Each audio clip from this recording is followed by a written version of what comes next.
Marwari university દ્વારા 100 patent file કરવામાં આવી છે। આ પ્રસંગે પત્રકાર પરિષદ યોજાઈ હતી।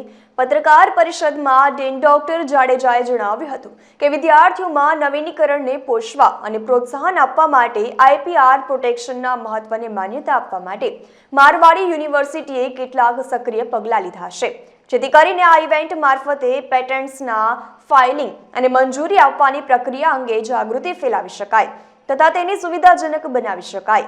આ પેટન્ટ્સ હેલ્થકેર, સેનિટેશન, ઇન્ફ્રાસ્ટ્રક્ચર અને ક્લાઇમેટ એક્શન સહિતના વિવિધ ક્ષેત્રોના ગંભીર પડકારોને ઉકેલવા માટેના ઉપાયોની વૈવિધ્યપૂર્ણ શ્રેણી પૂરી પાડે છે।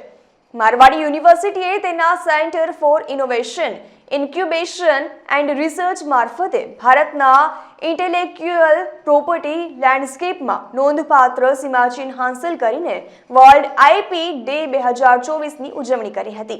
આ દિવસની ઉજવણી કરવા માટે 100 પેટન્ટ્સ ફાઇલ કરીને મારવાડી યુનિવર્સિટીએ નવીનીકરણને પ્રોત્સાહન આપવાની તેની કટિબદ્ધતાનું પાલન કર્યું છે। University centre for Innovation, Incubation and Research, with the support of SSIP Government of Gujarat, is celebrating World IP Day. Today, આજે આ દિવસે આપણે 100 પેટન્ટ મારવાડી યુનિવર્સિટી તરફથી ફાઇલ કરવા તરફ આગળ વધી રહ્યા છીએ। આ પેટન્ટ ફાઇલ કરવા માટે અમારા મારવાડી યુનિવર્સિટીના ફેકલ્ટી, સ્ટુડન્ટ્સ, પેરેન્ટ્સ અને આપણા સૌરાષ્ટ્ર અને ગુજરાત રિજિયનના ઇન્ડસ્ટ્રીયલિસ્ટના ઇનોવેટિવ આઈડિયા જે છે એમના આપણે પેટન્ટ રજિસ્ટર્ડ કરશું અને એની એપ્લિકેશન આજે ફાઇલ કરશું। મારવાડી યુનિવર્સિટીમાં MUIR નામનું સેન્ટર લાસ્ટ 5 years ત્યાં એક્ટિવેટ છે। Professor Amit Sata is working as a associate dean of this centre. Marwadi યુનિવર્સિટીના મેનેજમેન્ટ તરફથી મારવાડી યુનિવર્સિટીને MUIR સેન્ટરને ફંડિંગ આપવામાં આવે છે। આપણે government of India, government of ગુજરાતનું પણ ફંડિંગ મળેલું છે। આ ફંડિંગનો ડાયરેક્ટલી બેનિફિટ આપણે ગુજરાતના અને સૌરાષ્ટ્ર રિજિયનના વિદ્યાર્થી, પેરેન્ટ્સ અને ઇન્ડસ્ટ્રીને આપીએ છીએ। લાસ્ટ 3 yearsમાં આપણે 210 પેટન્ટ આ સેન્ટર દ્વારા ફાઇલ કરવામાં આવેલી છે। 210 પેટન્ટ જે આપણે ફાઇલ કરેલી છે એમાંથી 75% પેટન્ટને ઓલરેડી આઈપી ઓફિસ દ્વારા ગ્રાન્ટ કરી દેવામાં આવેલી છે। તમારી સાથે અહીંયા અમારી પાછળ જે વિદ્યાર્થીઓ ઊભા છે એ જ વિદ્યાર્થીઓને આપણે ટ્રેન કરીએ છીએ। એટલે કે મારવાડી યુનિવર્સિટીમાં કોઈપણ કોર્સીસમાં વિદ્યાર્થી સ્ટડી માટે એનરોલ થાય એટલે એમનો જે આઈડિયા છે, એમને જે ઇનોવેશન્સ કરવું છે ટુવર્ડ્સ સોસાયટીના જે પ્રોબ્લેમ્સ છે એને સોર્ટ આઉટ કરવા છે with the best practices of the world, research દ્વારા, ઇનોવેશન દ્વારા, એનો સપોર્ટ આપણા મારવાડી યુનિવર્સિટીના MUIR સેન્ટર દ્વારા આપવામાં આવે છે। એમની ટ્રેનિંગ આપવામાં આવે છે, એમને કઈ રીતે ફાઇલિંગ કરવું, એના માટેની થોટ પ્રોસેસ કેવી રીતે આગળ લઈ જવું।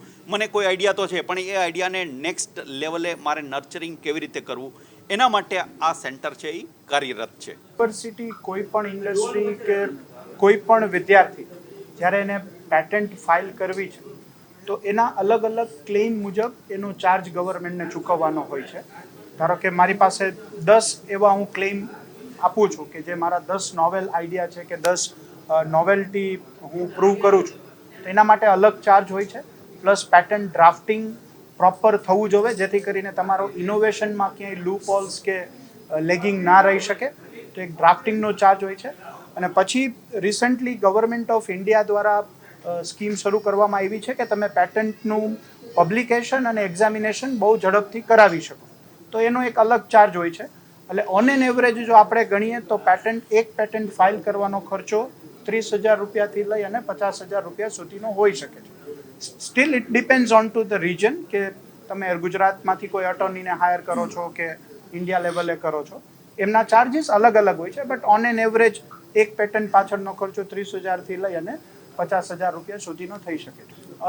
જેમ સરે જેમ કીધું એમ કે સૌથી વધારે ક્રિએટિવિટી જ્યારે વિદ્યાર્થીઓ કોલેજ કે શાળામાં આવે છે ત્યારે સૌથી વધારે ક્રિએટિવ હોય છે અને એ ક્રિએટિવિટીને આગળ તમે કઈ રીતે લઈ શકો, ખાલી જોબ ઓરિએન્ટેડ વિદ્યાર્થીઓ ના બનતા પોતાનો બિઝનેસ શરૂ કરી શકે, પોતાની નોવેલ્ટીને પોતે કંઈક સ્ટાર્ટઅપમાં કે નવા એન્ટરપ્રિનરશિપમાં ટ્રાન્સફોર્મ કરી શકે, એ માટે અમારું સેન્ટર ઓલવેઝ કાર્ય કરતું હોય છે। એટલે જ્યારે કોઈ પણ વિદ્યાર્થી યુનિવર્સિટીમાં આવે તો અમે ગવર્મેન્ટની સ્કીમ્સ, અમારું સેન્ટર એમને સ્ટાર્ટઅપ અને એન્ટરપ્રિનરશિપમાં કઈ રીતે હેલ્પફુલ થાય એના સેશન કન્ડક્ટ કરીએ છીએ.